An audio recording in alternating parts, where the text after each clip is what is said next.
In the previous unit, we showed conceptually how an LLM responds to an input by producing a plausible continuation. To guide the LLM towards producing output that is more useful to us, we need to communicate clearly by crafting our prompt in a structured way. In this unit, you will learn a set of techniques for designing and writing effective prompts. We will start by focusing on interacting with LLMs through a simple chat-based interface. Once you have mastered the prompting techniques in this unit, we will show you in a later unit how to use more advanced interface features, such as projects or workspaces, which allow you to organize and share context across multiple conversations. Let's start with a simple example. Suppose you are preparing a presentation on climate adaptation and you need to understand the term managed retreat. You type, "What is managed retreat?" You will get an answer explaining what the term means. Some models may include examples or discuss the pros and cons. The response may also use technical terms that require further research. What you receive is a plausible continuation of your question, generated from everything that LLM learned during training, tuned towards responses that average users tend to prefer. It may not fit your specific purpose or situation. To guide the LLM towards a more useful response, you can communicate more precisely. For example, I am preparing for a presentation to a general audience on climate adaptation. Explain the concept of managed retreat in simple terms. Use one real-world example, avoid jargon, and end with 3 discussion questions. Let's break this prompt down into its components. The first component is task. The task is explain the concept of managed retreat. This is the core thing you are asking the LLM to do. The second component is context. I am preparing for a presentation to a general audience on climate adaptation. This does several things at once. To a general audience, that's the expected level of knowledge and complexity.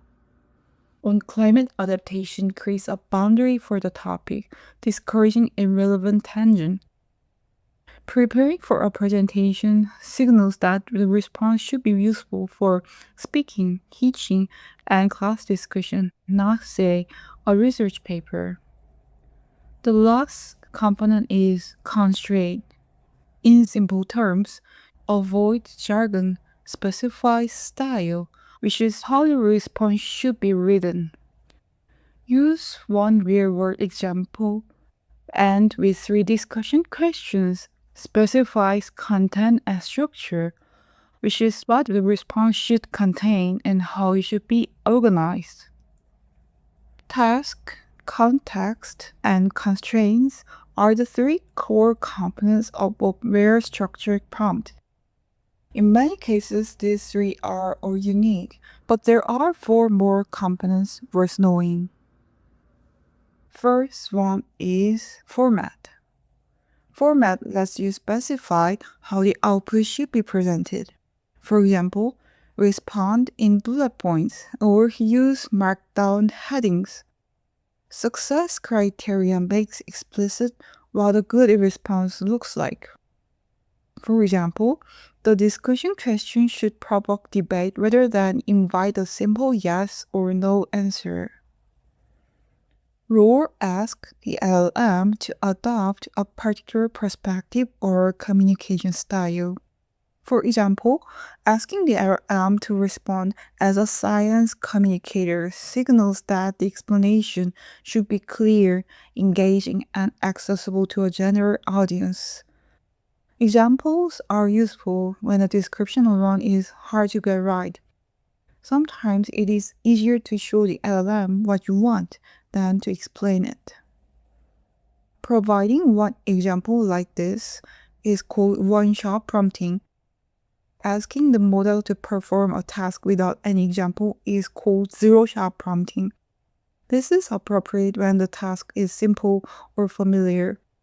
Providing two or more examples is called few-shot prompting, which is useful when the format or style is hard to describe in words. The show don't tell strategy works for visual inputs as well. You can upload a picture, diagram, or screenshot and combine it with a text prompt. This is called multimodal prompting. The same principles apply. Be specific about your task, give context, who is the audience, and add constraints. What level of detail do you need? The image itself replaces a description you might otherwise have to type out. For complex tasks with long prompts, it helps you use a visible structure so both you and LLM can clearly distinguish the different components. One common approach is to use the hashtag symbol followed by a label. You may recognize the hashtag symbol from Markdown, a widely used text formatting language where it denotes a heading. Here, we are borrowing it simply as a clear visual separator for prompt sections. Another common approach is to use XML tags, labels placed inside brackets. Either structure works. The benefit of both approaches is that they reduce ambiguity and they make long prompts easier to inspect, revise, and reuse. We have covered the key components of a prompt, but in practice, interacting with an LLM is really complete after a single attempt. Effective prompting is an iterative process. The goal of iteration is to progressively improve the response. Your first prompt may produce something that is too long, too short, too technical, or not quite on topic. A good habit is prompt. Send your best attempt, then evaluate. Read the response critically. Is it accurate, relevant, clear, complete? Then revise. Adjust the prompts you address, whatever is missing or wrong, and prompt again. One important note on evaluation: when you have asked the LLM about a topic you are still learning, checking accuracy can be difficult. In the next unit, we will discuss strategies for managing this risk. For now, treat the LLM's response as a starting point. Look out for vague claims, impossible details, or anything that feels inconsistent with what you already know. Let's see iteration in action using our managed retreat example. Suppose the first response was accurate but too formal for a class presentation. You might follow up with, "Can you rewrite this in a more conversational tone as if you were explaining to a classmate?" That is one iteration. If the discussion questions at the end were too simple, you might add, "Replace the discussion question with ones that invite debate rather than a yes or no answer." Each revision narrows the gap between what the LLM produces and what you actually need. Recall from Unit 1 that the history of conversation is included in the context that is fed to the LLM. This means the model can see and be influenced by everything said earlier in the thread. This becomes a problem when earlier and later instruction conflict. Suppose you started with "make the explanation suitable for a researcher in the field," but then decided the output was too technical and followed up with "explain to an undergraduate." These two instructions are incompatible and both remain visible in the context. The model may try to satisfy both at once, producing something inconsistent. It may also drift back towards the earlier style in the subsequent response, even after you thought you had corrected it.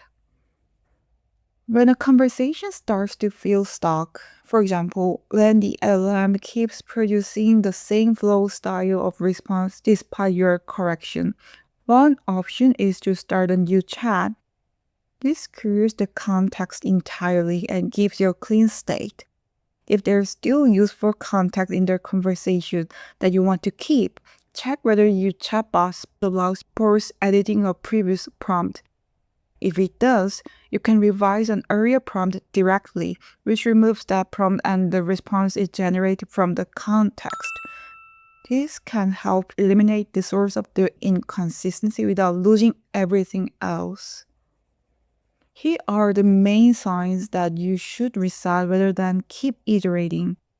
The LLM keeps defending or patching a flawed response rather than replacing it. The task has changed substantially from where the conversation started. The conversation has grown very long and contains conflicting or cluttered instruction. You want an independent second attempt to compare against your current response. We have reached the end of this unit. We have covered the following. First, we have seen how well-structured prompt typically includes a task, context, and constraints. Depending on the situation, you may also add a format specification, success criteria, a role, and examples. Including examples, for example, one-shot or few-shot prompting is especially useful when the desired output is hard to describe in words alone.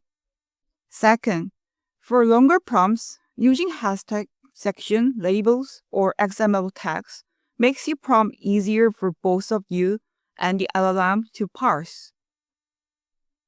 Then you learn that effective prompting is rarely a single step.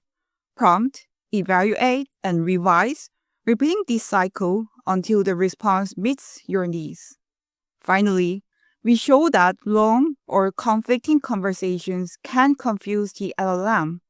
Know when to start a new chat to reset the context, and when editing an earlier message may be enough to correct course. These techniques form the practical foundation for everything that follows in the course. In the next unit, we will look more closely at the risks of using LLMs and how good prompting habits can help you mitigate them.